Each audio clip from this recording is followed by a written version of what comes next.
কি গো, কোথায় গেছিলে তুমি? আরে ওই পাশের বাড়ির সেই চুরির কেসটা চলছিল না, তাই কোর্টে গেছিলাম। ও, তা কি হলো গো?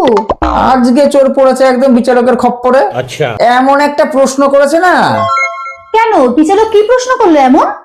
আরে বিচারক চোরকে বলছে যে তুই মালিক থাকতে চুরিটা করলি কিভাবে।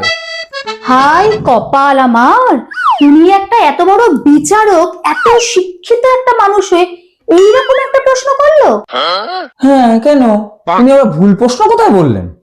আরে উনি এত বড় একজন বিচারক, এত টাকা মাইনা পান, এত পড়াশোনা জানেন, তারপরে চোরের কাছে শিখছে কিনা চুরি বিদ্যা, চোরকে আবার বলে তুই চুরি করলি কিভাবে? এই তুমি সব কি ভুলভাল বকছো?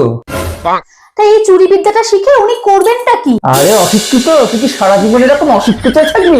দিয়ে খানা।